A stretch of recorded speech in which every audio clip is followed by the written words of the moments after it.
আপুনিও বাৰু আনৰ নিচিনাকৈ অহাকালি কি হ'ব, ভৱিষ্যতত কি হ'ব, এই কথা ভাবি চিন্তি বহুত ভয়কৈ জীৱন কটায় নেকি?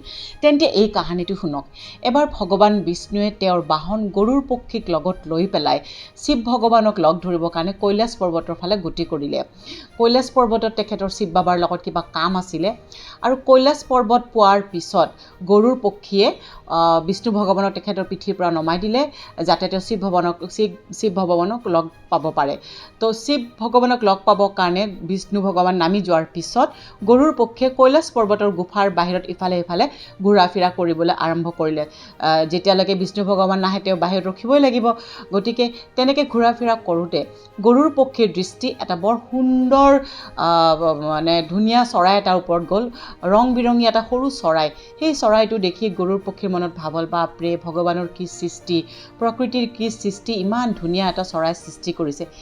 এইবোৰ ভাবি চিন্তি থাকোঁতে গৰুৰ পক্ষীৰ দৃষ্টি গ'ল যে যমৰাজক তেওঁ দেখা পালে যে যমৰাজেও দেখোন কৈলাশ পৰ্বতৰ শিৱ বাবাৰ গুফাৰ সন্মুখত আহি ৰৈছে। তেওঁৰো শিৱ বাবাৰ লগত কিবা হেনো কাম আছে। গৰুৰ পক্ষীয়ে যমৰাজক প্ৰণাম কৰিলে, যমৰাজে তেওঁক আশীৰ্বাদ দিলে। এইখিনি কৰি থাকোঁতে গৰুৰ পক্ষীয়ে দেখিলে যে যমৰাজেও সেই সৰু চৰাইটোক বহুত নিবিড়ভাৱে চাবলৈ আৰম্ভ কৰিলে। লাগি অলপ দেৰি চাই থাকিলে আৰু চৰাইটোৰ পিনে চাই কিবা অলপ ভাবি পেলাই তেওঁ গুফাটোৰ ভিতৰত সোমাই গ'ল। এই দৃশ্যটোৱে যেন গৰুৰ পক্ষীৰ মনত এটা দুখ সৃষ্টি কৰিলে, ভয় সৃষ্টি কৰিলে। গৰুৰ পক্ষীয়ে ভাবিলে যে যমৰাজৰ দৃষ্টি পৰিছে এই ধুনীয়া চৰাইটোৰ ওপৰত, তাৰমানে আজি ইয়াৰ শেষ দিন। যিটো কথা গৰুৰ পক্ষে মানি ল'ব নোৱাৰিলে। গৰুৰ পক্ষে ভাবিলে যে যেতিয়া যমৰাজ গুফাৰ পৰা ওলাব শিৱ বাবাৰ লগত মিটিং হোৱাৰ পিছত আৰু যাওঁতে এই পক্ষীটো নিজৰ লগত লৈ যাব আৰু আজি ইয়াৰ মৃত্যু হ'ব। যিটো গৰুৰ পক্ষে মানি ল'ব নোৱাৰিলে আৰু লগে লগে ভাবিলে যে যেনে তেনে যমৰাজৰ পৰা আজি মই এই চৰাইটো বচাব লাগিব, ইয়াক মই ইয়াৰ পৰা উৰুৱাই ক'ৰবাত থৈ আহিব লাগিব। এইটো কথা ভাবি গৰুৰ পক্ষীয়ে সেই ধুনীয়া চৰাইটো নিজৰ হাতৰ মুঠিত লৈ তাক বচোৱাৰ উদ্দেশ্যে উৰা মাৰিলে কৈলাশ পৰ্বতৰ পৰা আৰু এখন পৰ্বতলৈ।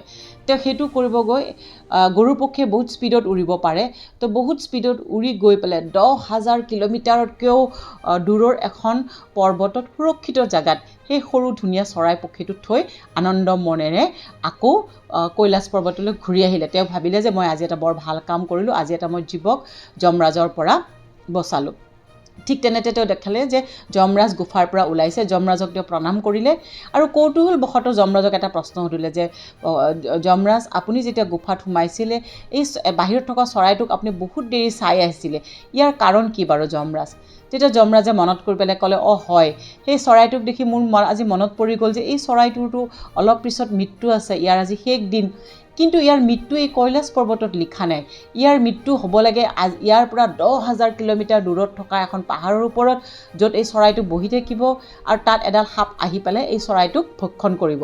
কিন্তু মই ভাবিছোঁ এই অকণমানে চৰাইটো ইমান অলপ সময়ৰ ভিতৰত কেনেকৈ সেই 10,000 কিলোমিটাৰ দূৰত পৰ্বতটোত গৈ ওলাব, সেইটো ভাবি মই চিন্তা কৰি গৈ আছিলোঁ। কিন্তু এতিয়া যেতিয়া মই গুফাৰ বাহিৰত সেই চৰাইটো দেখা নাই, তেতিয়াহ'লে মই মানি ল'লোঁ যে প্ৰকৃতিৰ নিয়ম মতে হয়তো চৰাইটো কিবাকৈ তাতে গৈ পালে আৰু চৰাইটোৰ তাত মৃত্যু হ'ল।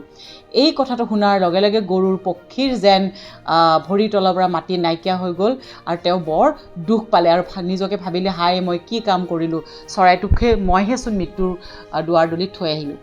এই সৰু কাহিনীটোৰ পৰা আমি মৰেলটো এইটোৱে জানিব লাগে যে আচলতে আমাৰ মৃত্যুটো কেতিয়া আহিব আমি কোনেও নাজানো আৰু মৃত্যুটো হৈছে একেবাৰে নিশ্চিত। যিদিনা আমাৰ মৰিব লগা আছে আমি সিদিনা মৰিম, আমাক কোনেও বচাব নোৱাৰে।